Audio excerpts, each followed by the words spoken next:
Hello and welcome to today's webinar. Don't just analyze your processes, learn how to quickly implement change for progress. I'm Teresa Resick, the Director of Webinars here at AIIM, and AIIM is your host and producer of today's event. And with me today are Bob Larrabee of AIIM and Neil Young of FlowForma. And FlowForma is the underwriter of today's webinar, and we thank them for their support. And thank you for taking the time to join us today. And as we get started, just want to offer a few pointers for viewing today's webinar. By joining the webinars live, you can customize your own viewing experience. So feel free to open, close, or resize the different windows. And across the bottom of your screen is a list of all the widgets available to you. Group chat is available to you. Open this by clicking on the icon that's along the bottom. And with group chat, you will be able to text chat with each other and also with a few of us here at AIIM. Do ask questions of the speakers throughout the hour using the Q&A feature, and we will hold them until the end where we should have 5 to 10 minutes to answer them. You can also use this feature to ask for technical assistance. Feel free to download a PDF of the presentation at any time. Just look to the resources list that's to the right of the slide area. There are a few other documents and links in there to help you learn more about today's topic. Just click in here at any time, and that resource will open in a new browser tab, and you can save and read that after the webinar. At the end of the webinar, a brief survey will open in your browser, and it's also open at the bottom of your screen right now. And we'd appreciate it if you take a few moments, offer your feedback, and to suggest other topics for us to cover. You can also access this survey in the list of widgets across the bottom of your screen. This webinar is being recorded, and it will be posted to AIIM.org's Resources Webinars page in just a few days. And now I'd like to introduce the speakers we have with us today. Very pleased to have both these gentlemen here. I've heard them both speak before, and I'm eager to hear what they're going to share with us today. Bob Larrabee is the Vice President and Chief Analyst of Market Intelligence at AIIM. Bob is an expert in the application of advanced technologies and process improvement to solve business problems and enhance business operations. With over 30 years of industry experience, including product management, R&D, marketing, sales, and education, his passion is to share his knowledge and experience with organizations seeking to improve their operations, embrace technology, and drive their business forward. And Neil Young is the CEO of FlowForma, and FlowForma is the leading provider of business process management tools for Microsoft Office 365. Neil has spent the last number of years driving FlowForma's software-as-a-service business model and is passionate about revolutionizing the traditional BPM space to enable the business user to meet the needs of today's demanding digital workplace through an innovative no-code approach. So right now, I'm going to turn things over to Bob Larrabee to begin our conversation today. Bob? Hey, thank you, Teresa. And thank you to Neil and the folks at FlowForma and everybody joining us this fine day.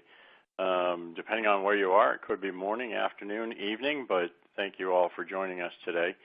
One of the things that we found about BPM, and BPM is actually my favorite topic of all, one of the studies that we did recently found that BPM really does have a significant impact on businesses, and we do ask a lot of questions. As Teresa mentioned, my job is research, head of research, and we found that 75% of the folks that we talked to say it's significant for their businesses, but 35% told us that it's imperative to their business and their business operations. And, you know, when we hear that word imperative, that raises my eyebrows and says, why is it imperative? You know, this means that it's significantly important to them. And they recognize the fact that BPM and workflow, you know, it's their processes, right? It's the idea that their processes keep things flowing in their business. And one of the things that we usually end up talking about is the idea of collaboration and the idea that people interact with each other. And so one of the topics that has come up in recent times is this idea of collaborative decision-making. And I don't know about any of you, but the idea of collaborative decision-making, where you get together, you talk about a specific problem, you talk about something that's an issue perhaps in your business. One of the things that we're finding is that there should be, and notice I use the word should, a lot of cross-departmental interaction in relation to collaborative decision making. And one of the things that really helps with this is what we call user-enabled change, the ability for the users to actually change things in order to impact what's going to happen, right? When we talk about the end result. And so a decision has to be made. There's a business problem, decisions have to be made, and change has to occur. And so instead of having this long process where it has to go up the chain and back down the chain, really we need to put the power to change in the hands of the people that could affect that change. And so some of the research that we did when we asked about what's important when we talk about BPM, we've got some of the regular or the typical responses back. We want to see monitoring capabilities and we want to see all of these things. But one of the things that really caught my attention got back to the idea of putting that power of change into the hands of the people. And it's user modifiable workflow, which was really something that stood out in my mind. And in fact, the term that stood out was user-defined process mapping and modification. That was the item that we had in there.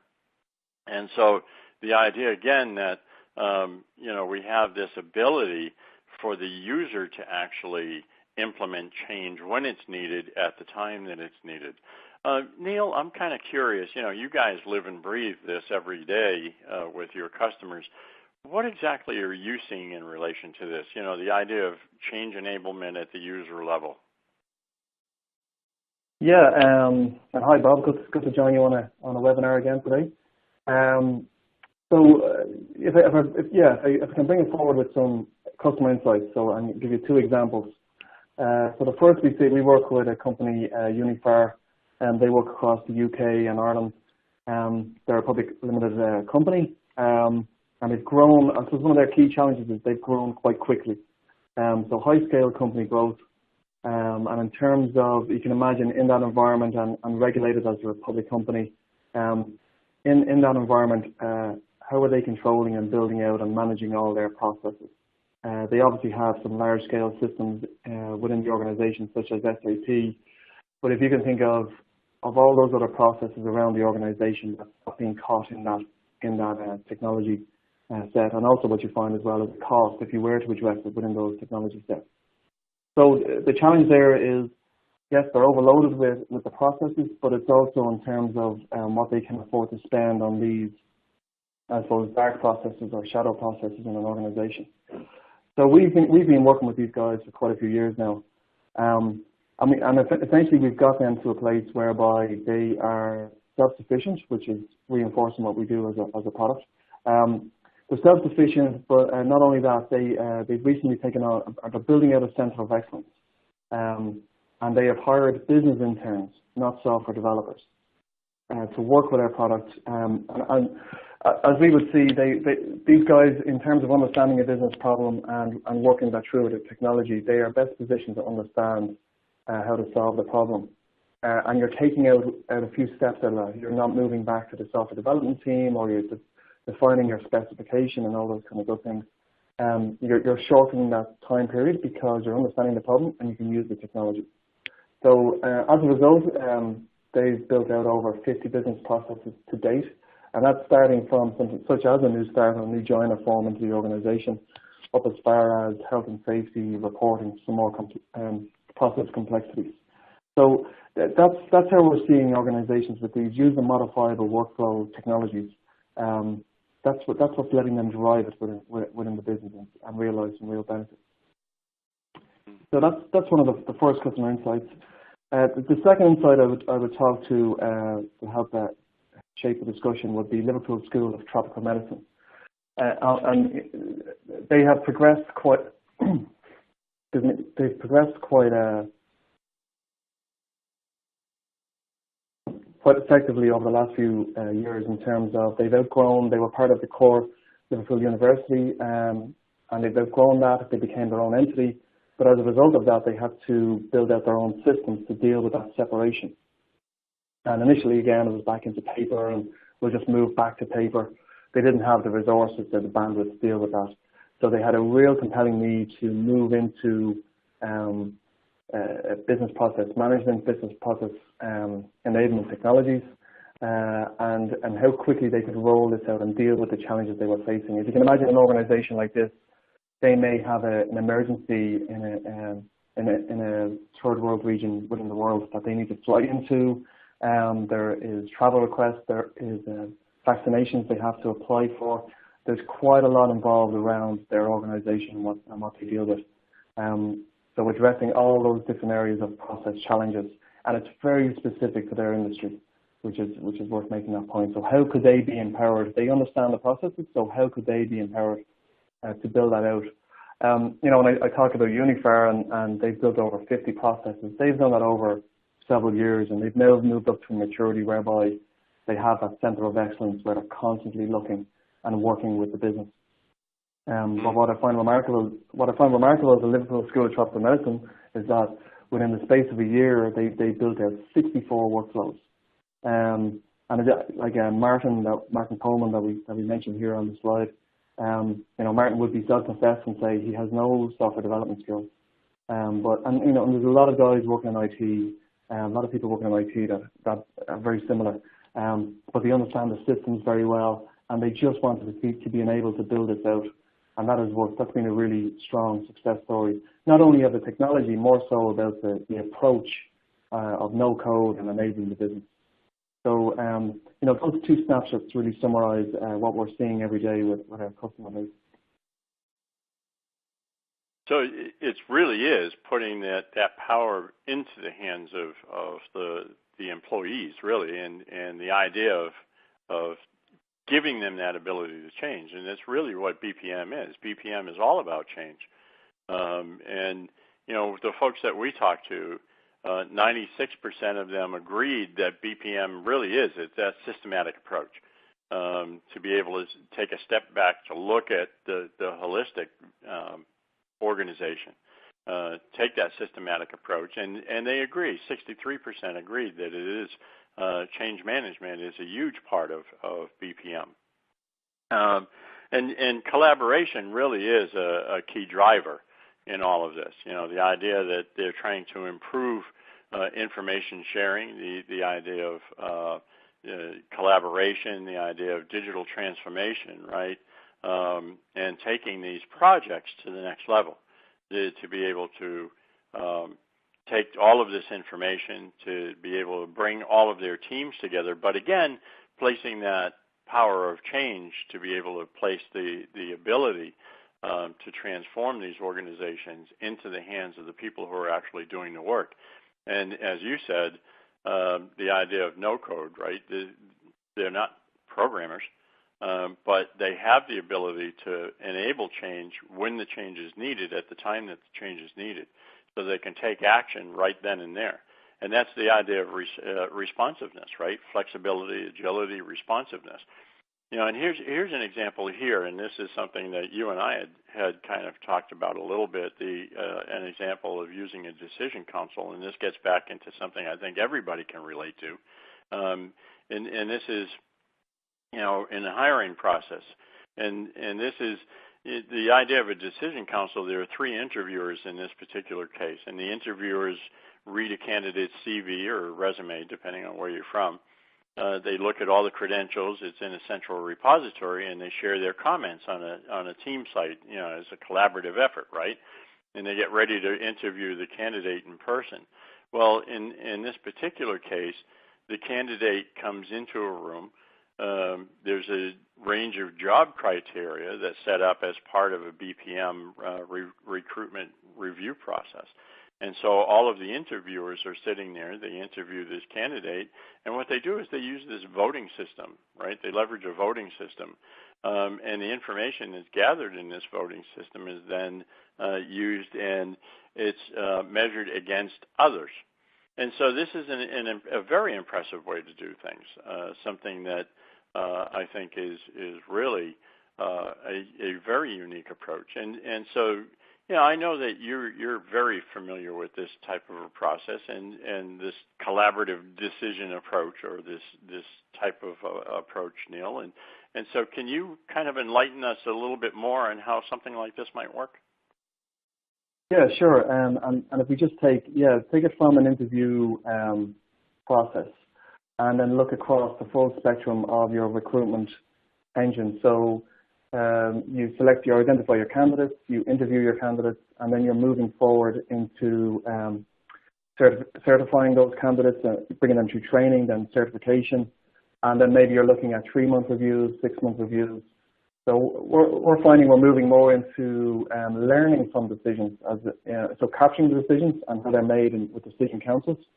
So we very much talk to our customers around the benefit of decision councils. And this isn't about promoting decision by committee or making things more obtuse. It's more around how you can streamline these decisions and learn from them. That's what we're finding the next step.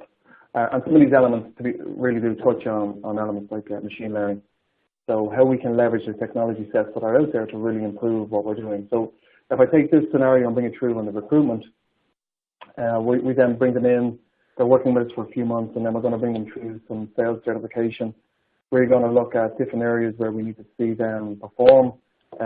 We're going to analyze how they are performing against previous candidates that have been successful or unsuccessful, and get a benchmark for that, and have the system.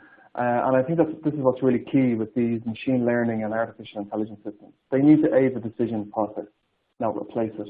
So it's aiding the human decision process. And I'll talk a little bit more about that in a few minutes. But so understand the benchmark. Is that greater than 4? And come back and advise me. Tell me instantly as I'm working through this process with this candidate. Are they on par? Are they above par? And are we ready straight away to certify a professional into the organization? And bringing all that through our systems, we are getting real value further up the chain with organizations with these technologies. So I talked about the holistic approach to recruitment and onboarding and retention and all those elements. But then when you think about other areas, you think of managing innovation in an organization. And straight away people think of Dragon's Den scenarios and new product ideas. But even within very successful products where incremental innovation is really important to be managed, and you may have numerous different areas of products that you need to manage simultaneously. How are they comparing? What's your return on investment? Looking at all those things and learning on product decisions you're making. So another organization we work with is around project decisions. So understanding when we're making a go, no-go on a project, that could be a bid for a large project, or that just could actually be rolling an internal project out within the organization. So they have the project management tool set, but what about the decisions that they make before they move forward with a project? And are they learning from projects they've invested in before? And is the system surfacing those learnings back to them on the fly? And they're just some of the examples we're seeing with this technology set and where we see it moving to in the future.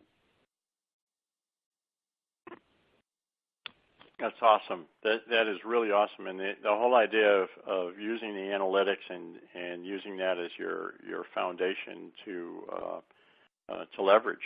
This gets all back to and you were touching on this right then and there, the idea of responsiveness and agility, the idea that we need to have that flexibility. And this is one of the things that we found also is 47% of the people that we talked to said they find greater value from fewer errors and exceptions, and the greatest value from faster processing and responsiveness. So the idea that we can actually be able to do these types of things, that user empowerment, again, placing the power to change in the hands of the workers, to be able to turn things around faster, to be able to make these decisions a lot quicker.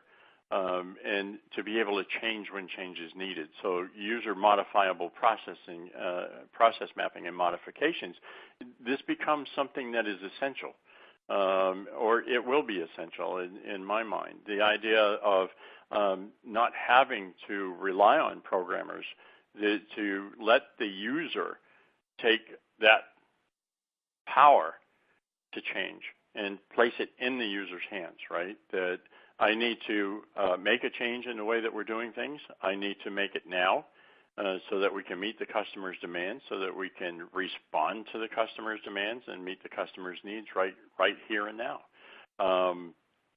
So responsiveness, the agility, the flexibility that businesses need to stay competitive. And I love this term, Neil, citizen developers, arm the citizens developers. Can you tell me a little bit more about that? Yeah, and to be fair, we may have taken that from some of the analysts, but we like it. We think it describes it very well. So as opposed to being software developers, the concept of citizen developers being citizens within the business that have the ability to do this themselves. It's a really good term, and I suppose we've had this view from 5 years ago when this term wasn't there about self-service enablement of the business users to achieve these things. So, I mean, what you see these days across other technologies, you're seeing reporting, for example. So you see financial controllers building out their own very complex reporting tools without involving a business intelligence team. So these across other technologies, these things are becoming and not only that, there's a younger generation coming up, to be honest, that expect these things. So they expect to be able to be provided with the tools that let them do these things, and they don't understand if they don't have these things.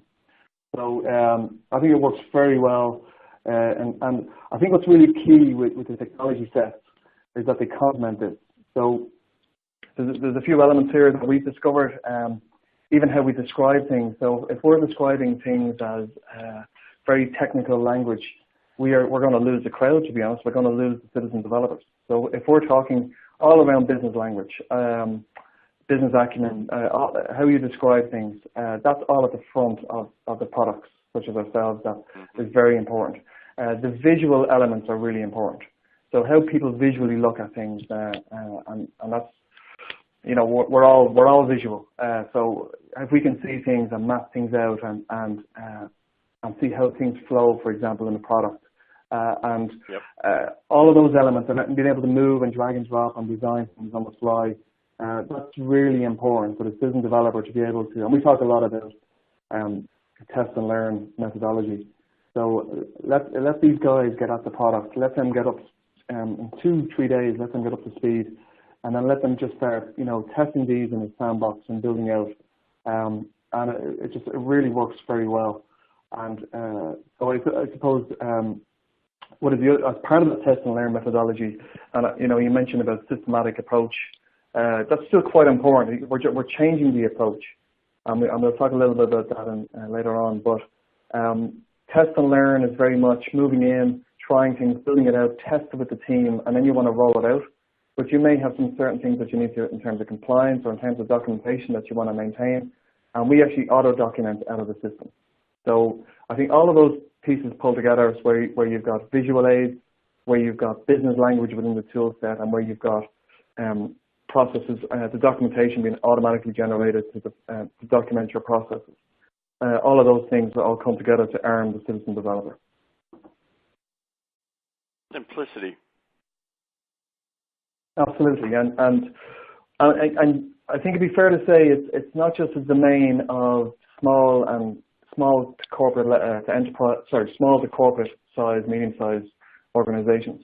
We're working with enterprise organizations as well, such as AIIM, in their risk divisions, increased regulation, increasing client demands, where how can they, they have got large IT divisions. There may be regulation that's local to the organization, but we're sitting on technology that's approved by the central headquarters. So how can they leverage that technology and build on top of that technology to address their local regulation demands or their local client demands within the regional offices? So we're finding this is becoming a tool set, not just for small, medium companies, but also for the enterprise companies. And it's where that fits with their enterprise technology sets and where these technology sets fit. They definitely complement each other. So we have found with, and there's one example there whereby from a client demand perspective, making sure that contractors that were going on site were fully insured to work in that site. Sorry, 1 second.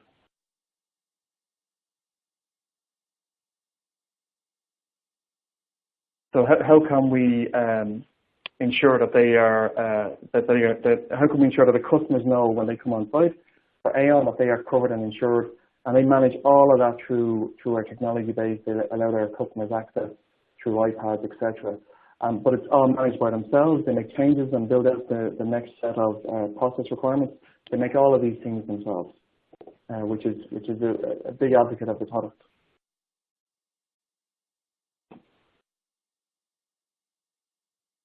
So here's some of the things that I think we need to, kind of think about. One of the things that I always like to look at is we've got to uncover the real business problems that we're trying to solve, right? So BPM, we talk about the idea of taking a holistic approach, looking at the end-to-end problem, but really what it comes down to is what is the real business problem that we're trying to solve. Technology is a wonderful thing, and we're talking here about let's analyze, but let's talk about change. Let's talk about placing the power to change in the hands of the users. But in the end, what is the business problem that we're trying to solve? And what we want to do is identify areas of opportunity for improvement, right, for our process improvement. So what's the problem? What's the opportunity to improve? Let's improve that existing problem or process, right? And let's talk about automation, but is there an area of improvement that we can do? And let's extend those automation capabilities, right, that we have in place. And if we can place that power to change in the hands of the user, let's do it. Let's do it. Let's eliminate as much of the middle as we can. Let's place all of the power that we can in the hands of the user. And let's not forget that there should be a continuous improvement program. This is not the end. And this is one of the things, Neil, I think that I see more and more. People look at these things as a project, and the end of the project, they look at it and say, well, this is it. Let's move on to the next thing. And really, it shouldn't be. There should be this continuous initiative that always go back and look at, here's where we left off, but let's go back and refine those changes and always go back and see, how do I make it even better than what we did right now, right? Continuous improvement. Always look to improve what you've done. Mm-hmm. It's not the end, it's the beginning. How do you feel about that? Yeah, absolutely. And in some way, as the slide says, it is a change of approach. And that, continuous improvement isn't new for everybody. But sometimes the technology, it can be. So there can be a tendency to, especially if you've been through a 1 year or 2 year project, and you get to the end of that, and you really don't want to see that system again. So this is all about focusing on how you can deliver quickly. And I think what's really interesting as well, you talk about empowering the end users, and we talk about that, and it's really important. But what's just as important, and what we're finding the advocates of the technology is actually IT. So, if we talk about our ideal customer, it's going to be an IT manager, an IT director that is forward thinking and is saying, I have all these requests coming to my desk and I can't deal with all of these requests, but I've got some really capable people out in the business. And I go back to the AIIM example. We're dealing with one of the IT managers, but he's connected in with 3 or 4 different business managers, all working on the technology. So he's the biggest advocate. He doesn't see it as a threat, which is brilliant. And I think that's sort of the first element of the change of the approach. If you look at people, process, and technology, it all falls down if the people don't buy in. So I actually believe the business process owners are ready for it. Sometimes there's a challenge on the IT side. And so we do our best with the technology to have adoption. We're working on some adoption and governance. So at the moment you can build out a sandbox, you can do all these really good things, and then you can connect in with IT. So we're working more on that so that IT are empowering the business, but they still have control on what they need to control. I think it's fair. So I think that's one of the pieces to be aware of it. Don't see the threat, see the opportunity. That people, the business process owner is really important. That citizen developer piece we talked about, and the people that we see doing that, essentially they got some clever business skills where they can understand and analyze and improve. So we then move on into process, and we talk about the test and learn methodology we mentioned earlier on, and it's not overanalyzing at the start. And again, I think we've all seen this, and maybe I've done this a few times also, where you could be 3 months knee deep in documentation before you build, and then so it's changing that, and that's why we look at things differently. Test, learn, and then auto document at the end. That's quite a shift for some guys in the industry. But it's that workshop, and we have some of our technology partners workshop in a room. When they start the project, they are workshopping and building the solution in a workshop. So that's quite a shift. And I like final this, piece I like this. Don't overanalyze and start too. I think that's a key too, Neil. I'm sorry for interrupting, but I think that's a very important point. Yeah, we are. Yeah, because it's. So we're going back 30 years where people will, absolutely everything has to be documented to an inch, and that has kind of waterfall approach. All those, the approaches that have served us well don't necessarily serve us well now. And because technology has moved on, we have the opportunity to do these things. And so we don't, even with some customers, we promote very much for our customers self-sufficient. In some scenarios, we do some work for them. And, change requests just does not become, if you can think of the old days with the technical specification or the functional specification, and you're in a world of arguing about change requests, that can become very destructive. So we've experienced it ourselves, when we deal with client projects, and there is not that debate on change requests. So it definitely works quite well, and it's where people need a shift. And to close the loop here is the technology. So we can talk about the people in the process, but if the technology is not enabling, and obviously we're very biased to FlowForma, but I talk about these technologies on a broader scale. You've got to be able to train up quickly on these technologies, or it's just not going to work. And that training has to be at your business process owner level. You have to have the no-code visual tool set that we talked about earlier on. It's not really the domain of on-premise anymore and perpetual licenses and all those kind of things. It's very much cloud, but supporting hybrid, where you need to connect back into data. So all of that is very relevant. We talked about auto-documenting specifications, which I think is very key. And that IT governance support, close the loop with IT, bring them in, have them as the buyer. It's ideal. And they support it, they will see the value. Yep, this is great. And the whole idea, the approach. Yeah, and it's still systematic, we think, but it's just it's not sprints, it's not agile, it's test and learn. Document at the end, roll it, so there's still quite a bit of structure around it, and that's why it's important IT stay connected. But yeah, it absolutely works, and we talked about some examples already today. So, and so as part of that, just extend from that, for anybody on the call today, they want to go up and download our latest white paper to learn how to build out these productive business solutions. You can see you can access the links here. You can also sign up for a free 30-day trial, and one of our guys can bring them through and help them and work through, and they can see for themselves how the technology works.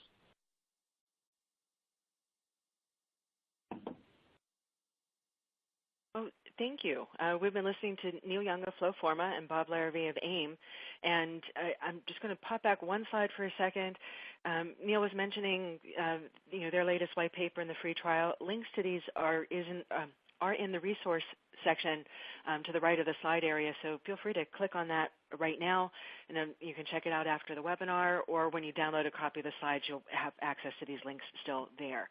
So a lot of different ways to read more of these white papers and just these case studies that FlowForma has put out there. I've been reading a lot on their site lately, and there's just a lot of really good information that they have there to share. So avail yourself of all of that. And we have actually a lot of questions that have been coming in today. Thank you. And so I'm going to jump right into some of these questions here. And if someone has a couple of product-specific questions, so Neil, I'm going to ask those of you first. Someone's asking, where does all the data captured reside? Is it in FlowForma, in the Microsoft system like SharePoint, or how exactly does that work? Yeah, very good. So our main deployment is in Office 365. And basically the beauty of Office 365 is you subscribe to Microsoft, you have your Office 365 access, and FlowForma is downloaded as an app, but all the data resides within their Office 365 tenancy with Microsoft. It does not reside with FlowForma. So that's a primary deployment. And for other organizations then that may deploy in on-premise or in Azure, again, the application is installed then either locally or within their private cloud in Azure, and the data resides there. So that's where the data is predominantly stored. And we've had a couple questions that have come in about, and I'm going to summarize and blend these questions together because they're asking essentially, about if an employee, a business owner is going in and setting up a process in here, what fail-safes or practices can people put into place to ensure that that is the right process, or that it's going to have, further down the line, and that's going to continue to be the right process? Or, and I'm seeing this as a question of ensuring to get the right business owner and the right analyst thinking about building the processes in here. Neil, let me start with you, and then Bob, if you can also contribute to something like this from a project management perspective in general. Just your thoughts on this for getting the right people building the right processes in here. Yeah, and so back to a previous, it's domain expertise. So in some organizations we deal with, and so more small, medium size, you may have one, business. You may have a business owner, or you may have a business analyst that's connected to IT that's involved in understanding all the different business areas. So you may have a business analyst connected to IT building out these for different departments, or you may have a situation whereby you've got say 4 departments, and you have a process owner or a business analyst in each of those, and they are building just for their region, or their area. So we have dealt with people whereby, okay, I'm going to build out the HR forms, and somebody else puts their hand up and says, well, I'm going to build out the finance forms because I understand that best, and so on and so forth as you move into the. And in terms of what approach would work best, we've seen both, but if you're able to arm the business process owners within their divisions and have a connection somehow to IT, that works best. Yeah, I would agree with that. In some cases, if there isn't a process owner identified, and in some cases there are businesses that don't have an assigned process owner or somebody responsible for it, then I typically will lean toward a department head for direction. And that might be the person who's going to be responsible to say, here's how we do the business, or how we do the workflow, do the process. That might be the person that I would arm to say, here's who's going to be the person responsible. There are a lot of organizations now who are starting to create positions, and one of the positions that I'm hearing now is Chief Process Officer. Chief Process Officer is reporting to the Chief Operations Officer, the COO.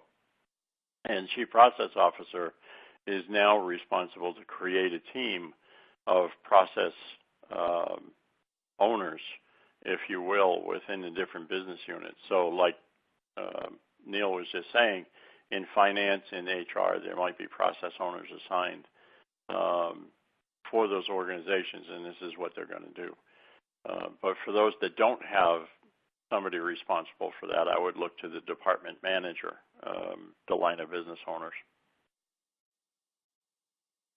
Neil, once the right person, the best person within each work group or the organization is the one tasked with working with this kind of an application, what kind of training would that person need? So yeah, initially it's 2 days training to really bring them up to speed, and that can be delivered numerous ways, but assume online training. And then as they work through a product such as ourselves, there's a full library of online help that's relevant to what section they're in the product at that time, training videos. So the danger with training is they do the 2 days and it stops.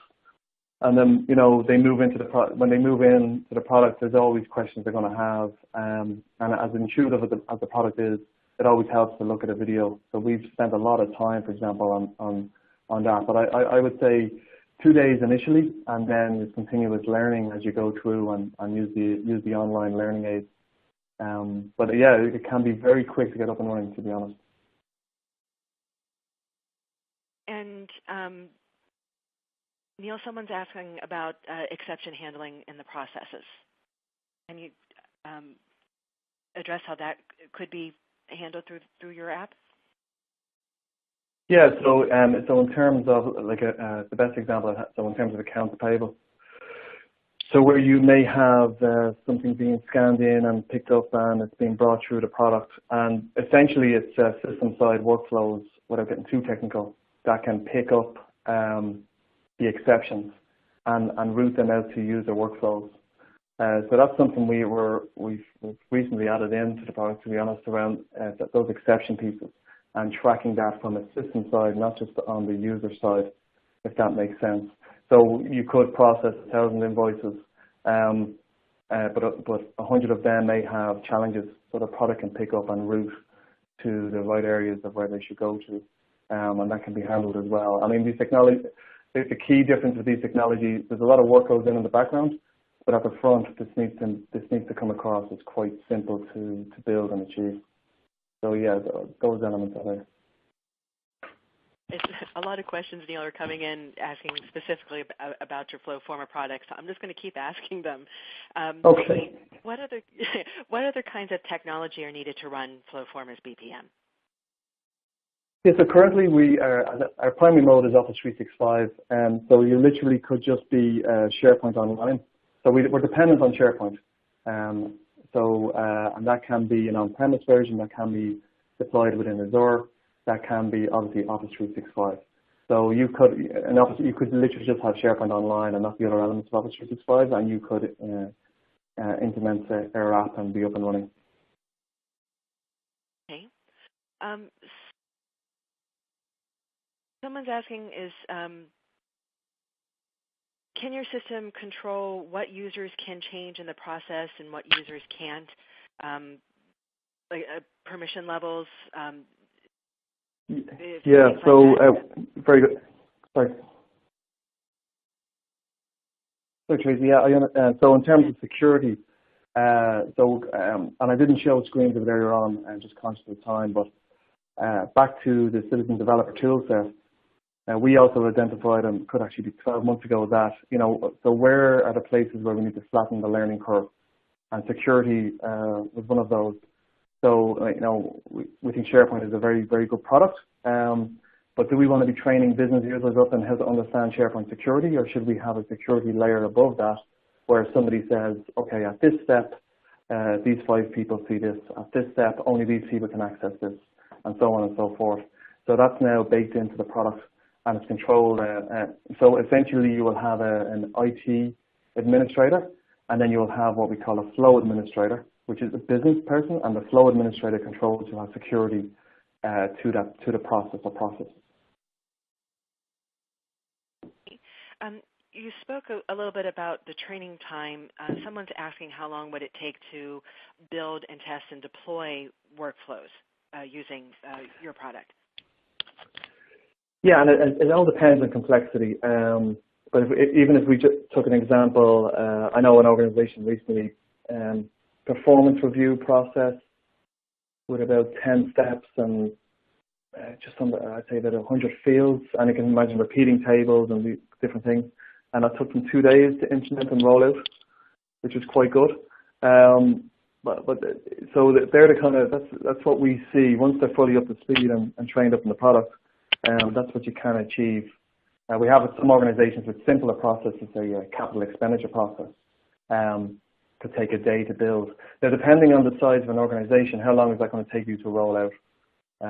But the building process can be relatively very quick. With some larger projects, there's one scenario whereby somebody was quoted €1 million to build out on a 6-month project, and we had the prototype up and running within 2 weeks, and they were rolled out within 3 months. So that's more of a complex comparison. Thank you for that.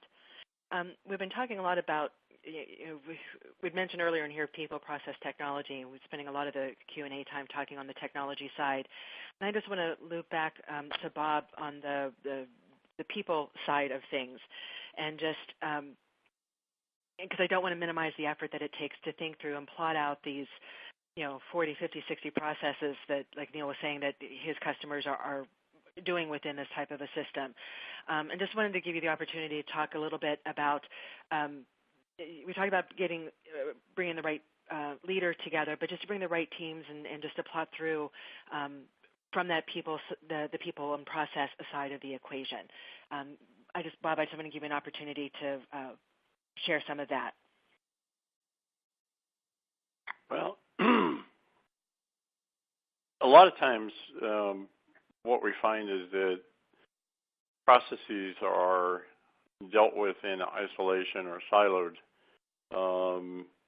And depending on the situation, it's not necessarily wrong, but when you look at some of the bigger projects, what we really need to do is get back to what I referred to earlier in the process is cross-functional, where you look at the holistic approach end to end. So, for example, if you looked at the HR process or you looked at a finance process and you look at all of the different players that are involved, depending on what it is. So in finance, you have a couple different areas. There's AP/AR, there's procurement. If you change anything in any one of those steps in a process, are you then impacting what either comes before it or what comes after it? So remembering that the end of one process is the trigger for the next process. So, for example, if I change something in the procurement process in the way that you need to order something and the way that you submit a request. So you and I both work for AIIM. If I change something in the way that we have to process a purchase request, for example, inherently it's going to change the way that we interact with not only the I'll say paperwork for lack of any other term, but it changes the way that we interact with the people in the finance department. It changes the way that we interact with the information. And so we need to be cognizant of that fact that we're going to impact others around us. And so I always like to add that to the mix that we're going to make some changes, and when we talk about empowering the employees, we didn't talk about placing the power in the hands of the people. I also like to add that to the discussion that we should make them aware that when they do make a change and when they are going to affect change, that they should think about those around them as well. Thank you, Bob. Appreciate that. We are getting to the end of our webinar hour, and I just wanted to mention a few other things here. We're working on a new ebook that's coming out soon on Just Don't Analyze, Implement Change. And so just look for that to be coming soon. And I'm sure we'll be in contact with you to let you know when it's here. But it has a lot more of the information of the things that Bob and Neil were discussing today, especially with what Bob was discussing today. So look forward to this ebook coming out really soon. And also just wanted to mention that AIIM offers live instructor-led training as well as online self-paced classes. And you can thoroughly immerse yourself with deep dive courses or to dip into a topic with our quick study offerings. There's so many different things to learn about, not only BPM process improvement, but other things specific to information management. And we can even arrange for trainers to come to your place of business to provide custom perspectives with our instructor-led programs. So if you're interested in any of this, go to aim.org/training, or you can click the link that's in the resources that will take you over to that web page as well. I just want to remind everyone that we have been recording this webinar. It's going to be available in the next couple of days, so feel free to come back and listen to it again. Invite your colleagues to listen to it. Don't forget, in the resources, there's a whole bunch of links and documents over there, and also the survey that's going to open on your desktop, or you can just click on that right now, and that'll open to you as well. I greatly value your feedback and would like to hear from you. And also want to thank the underwriter of our webinar, FlowForma. Without the support from our solution providers, AIM wouldn't be able to bring you our free educational programs like our webinars. So thank you, FlowForma, for your sponsorship and support. Just as we are coming to the end of our time today, I just want to ask each of our speakers for their closing thoughts or a key takeaway. And I'm going to start first with Neil Young from FlowForma and your closing thoughts today. Yeah, thanks, Teresa. I think the key element, just to re-emphasize, is the change of approach. So, it's people, process, technology. Without the people, the other elements don't really count. And as part of that, I would recommend you want to bring IT with you. As opposed to, projects that run on the ground for a while and then I might surface up in IT 6 months later. We are seeing proof every day that they are buying into technology such as ourselves. So for business elements of the audience, I would as a closing thought, I'd suggest bring IT with you. Thank you, Neil. And Bob Larrabee from AIM, your closing thoughts today. Oh, I think that absolutely placing the power in the hands of the people is the right time. As we've seen in our survey results, is there. The demand is there. Businesses are becoming more and more aware that the need is there for flexibility, agility, and responsiveness. If they're going to be competitive, they have to be able to do this, and they have to be able to change the way that they work at the time that it's needed. And so I would say, absolutely be aware, go out and explore this and explore the benefits that you can gain as a result of it. Thank you, Bob. And thank you, everyone, for your time today. That's all we have. We are at the end of our webinar. So for AIM, this is Teresa Resick, and we'll see you on our next webinar. And have a great day.